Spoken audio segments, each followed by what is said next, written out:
আপনারা কেমন আছেন? আশা করি ভালোই আছেন। আমিও ভালোই আছি। আমি এখন দেখাচ্ছি আপনাদেরকে রুই মাছ ভাপা।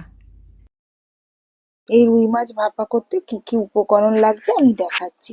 এতে লাগবে পোস্ত, নারকেল, পেঁয়াজ, সর্ষের তেল, কাঁচা লঙ্কা, আদা কুচো, নুন, কালো সর্ষে, সাদা সর্ষে, আর লাগবে মাছ।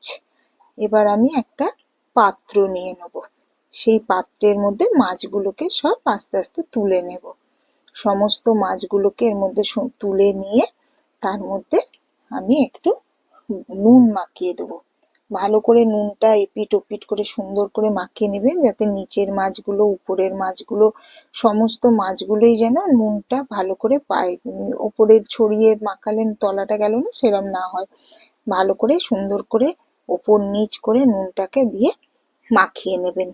মাছগুলো সুন্দর করে যখন নুনটা মাখানো হয়ে যাবে, তারপর আমি মাছগুলোকে 10 মিনিটের জন্য রেস্টে রেখে দেবো, যাতে নুনটা মাছের ভেতর ভালোভাবে ঢুকে যায়।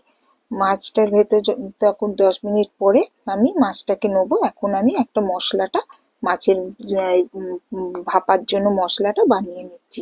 এর জন্য আমি সাদা সর্ষে, কালো সর্ষে, 2 রকমের সর্ষে নিলাম। দুটোই আমি 1 চামচে করে নিয়েছি। এবার তার ভেতরে আমি আপনার পোস্তটা দিয়ে দিলাম, নারকেল দিয়ে দিলাম। নারকেলগুলোকে আমি কেটে ছোট ছোট করে কুচো কুচো করে রেখেছি, তাহলে আপনার বাটতে সুবিধে হবে। আর বড় বড় বেশি বড় টুকরো থাকলে একটু অসুবিধে হয় তো। আর নিয়ে নিয়েছি 1 চামচের একটু বেশি পোস্ত। এরপর আমি দেব কিছু একটা পেঁয়াজ আমি কুচো কুচো করে কেটে নিয়েছি, পেঁয়াজ কুচোটাও আমি দিয়ে দিলাম। এরপর আপনার দেব আমি একটু আদা কুচো আর একটুখানি কাঁচা লঙ্কা কুচো। আমরা খুব একটা ঝাল খাই না, তাই আমি খুব ঝাল দিইনি। ঝালটা আপনারা পরিমাণ মতন দেবেন। বেশি মানে যেরকম আপনারা ঝাল খান বেশি কম হিসেব করে আপনারা দিবেন। এবার আমি ঢাকা বন্ধ করে মশলাটা পেস্ট করে নিলাম। মশলাটা পেস্ট হয়ে গেলে আমি মাছটা যে রেস্টে রেখেছিলাম ওখান থেকে নিয়ে মাছটার মধ্যে সম্পূর্ণ মশলাটা ভালো করে মিক্সির বাটিটা কেকে, যাতে বাটির মধ্যে না মশলা লেগে থাকে সেই রকম হিসেবে আমি মশলাটাকে একটুও নষ্ট করিনি, সব মশলাটা কেকে সুন্দর করে দিয়ে দিয়েছি। মশলাটা দিয়ে এবার তার ভেতরে আমি নুন দেব। আর মশলাটায় তো নুন নেই, মাছটা আমি নুন মাখিয়ে রেখেছিলাম, ম্যারিনেট করে রেখেছিলাম যাতে মাছের ভেতর নুনটা ঢোকে বলে, কিন্তু মশলায় তো নেই। তাই আমি মশলার মধ্যে আবার একটু মাপ মতন নুন দিয়ে দিলাম। নুন দিয়ে আমি ভালো করে মশলার সাথে নুন দিয়ে মাছটা দিয়ে ভালো করে আগে মাখিয়ে নিলাম। মাখানো হয়ে গেলে আমি সর্ষের তেল দিলাম, পরিমাণ মতন সর্ষের তেল দিলাম। একটু সর্ষের তেলটা একটু বেশি দিতে হয়, বেশি কম হলে আবার মাছের স্বাদটা খুব একটা ভালো হয় না। একটু তেলটা একটুখানি করে দেবেন।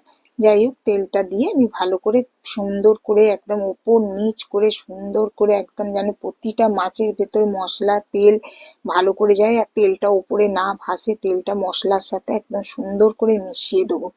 সেইভাবে আমি বারবার ওপর নিচ করে মিশিয়ে দিয়েছি। আর কয়েকটা কাঁচা লঙ্কা, গোটা গোটা কাঁচা লঙ্কা দিয়েছি, চিড়ে দিইনি। আপনারা যদি ঝাল বেশি খান আপনারা চিড়েও দিতে পারেন, আমি গোটা গোটাই দিয়ে দিয়েছি। দিয়ে মশলা মাখিয়ে মাছটাকে আমি আবার প্রায় 5-7 মিনিটের মতন আমি আবার রেস্টে মাছটাকে রেখে দিয়েছিলাম। এরপর আমি একটা টিফিন কৌটো নিয়ে নিলাম ভাপাটা তৈরি করার জন্য। টিফিন কৌটোর ভেতর মশলা মাখানো মাছটা আমি তুলে দিলাম। আস্তে আস্তে সম্পূর্ণ মাছটা সম্পূর্ণ মশলাটা সুন্দর করে আমি ওর মধ্যে তুলে দিলাম। পুরো ভর্তি করে তুলে দিয়ে তার উপর আমি একটু কাঁচা লঙ্কাটা দিয়ে আর একটু কাঁচা সর্ষের তেল ওপর থেকে আবার ছড়িয়ে আমি টিফিন কৌটোর ঢাকাটাকে বন্ধ করে দিলাম।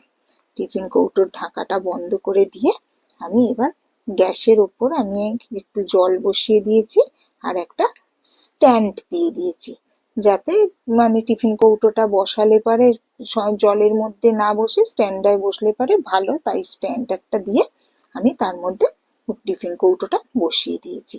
বসিয়ে কড়ার উপর একটা গামলা উপুর করে চাপা দিয়ে দিয়েছি। আমার রুই মাছ ভাপাটা সম্পূর্ণ রেডি। আমি এবার নাবিয়ে নিয়েছি। নাবিয়ে নিয়ে আমি একটা প্লেটে সার্ভ করেছি। এইরকম সুন্দর রুই মাছ ভাপা দিয়ে গরম গরম ভাত দিয়ে খেতে খুব সুন্দর লাগে, অসাধারণ লাগে।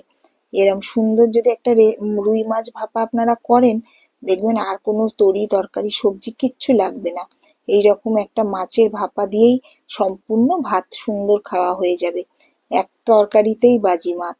আপনারাও বাড়িতে বানান, বানিয়ে করে খেয়ে দেখুন, আর আমার কমেন্ট বক্সে আপনারা জানান যে আমার এই রুই মাছ ভাপাটা কেমন হয়েছে।